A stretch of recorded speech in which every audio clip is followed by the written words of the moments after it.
দৰ্শকক স্বাগতম জনাইছোঁ আৰু আমি আচলতে এক চাঞ্চল্যকৰ খবৰ দিবলৈ উঠিছোঁ। আপোনালোকে হয়তো দেখিছে মোৰ পিছফালে এয়া এক উন্মুক্ত ট্ৰেন্সফৰ্মাৰ। আচলতে অসম চৰকাৰৰ বিদ্যুৎ বিভাগৰ এক যি হেমাহি ইয়াত দেখিবলৈ পোৱা গৈছে। এয়া হৈছে নলবাৰী জিলাৰ বৰক্ষেত্ৰী সমষ্টিৰ অন্তৰ্গত 1 নং কাপলাবৰীৰ মথাউৰিৰ পাৰত থকা এটি ট্ৰেন্সফৰ্মাৰ, যিটো ট্ৰেন্সফৰ্মাৰ আচলতে পথৰ দাঁতিতে লাগি আছে। আৰু এই উন্মুক্ত ট্ৰেন্সফৰ্মাৰটোৰ পৰা আপোনালোকে দেখিব, আমি কেমেৰা পাৰ্চন চান্দৰক দেখুৱাবৰ বাবে অনুৰোধ জনাইছোঁ। এই আচলতে মই হাতেৰে চুব পৰা অৱস্থাত আছে। ইয়াত যদি এজন সৰু ল'ৰাও আহে বা ইয়াত যদি এজন কোনোবা 2-এজন মানুহ আহি থাকে, কেতিয়াবা যদি ভিৰ হয় বা দৌৰা-দৌৰি হয়, কেতিয়াবা হয়তো ইয়াত গাত লাগি ইয়াত বিপদ ঘটিব পাৰে। আচলতে ইয়াত এনেদৰে এটি ট্ৰেন্সফৰ্মাৰ আচলতে 100 কেভি 200 কেভিৰ এটা ট্ৰেন্সফৰ্মাৰ 200 কেভিতকৈ হয়তো বেছি হ'ব পাৰে এই ট্ৰেন্সফৰ্মাৰটো। আৰু এই ট্ৰেন্সফৰ্মাৰটো এনেদৰে উন্মুক্ত অৱস্থাত দিনৰ পিছত দিন ধৰি, বছৰৰ পিছত বছৰ ধৰি এনেদৰে পৰি থকাৰ পিছতো বিদ্যুৎ বিভাগে কি ক্ষেত্ৰত ইয়াত কোনো ধৰণৰ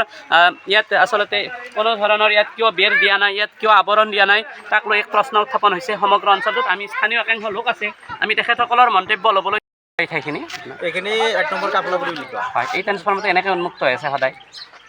আগত দিছিল, বৰ্তমান যিটো প্ৰথম আহিছিল হয়, তেতিয়া ট্ৰেন্সফৰ্মাৰটো বেৰাটো আছিল, কিন্তু বেৰাটো শেষ হোৱাৰ পিছত খবৰ নলয়। এতিয়া ৰিপেয়াৰিং কৰা নাই, উন্মুক্ত হৈ আছে। যেতিয়া তেতিয়া বিপদ ঘটিব পাৰে। বিপদ মানে বিপদ হৈয়ে আছে। এইটো আমাৰ স্কুলৰ পৰা এটা ল'ৰা যদি দৌৰি আহে, ডাইৰেক্ট মানে ফিজটো লাগি যাব। লাগলিতো ল'ৰাটোৰ কি অৱস্থা হ'ব। সেইকাৰণে আমি মানে বিদ্যুৎ কৰ্তৃপক্ষক কৈছোঁ যে আমাৰ এই বেৰাটো সোনকালে দিব লাগে, মানে এইটো মানে বিপদমুক্ত কৰি দিব লাগে।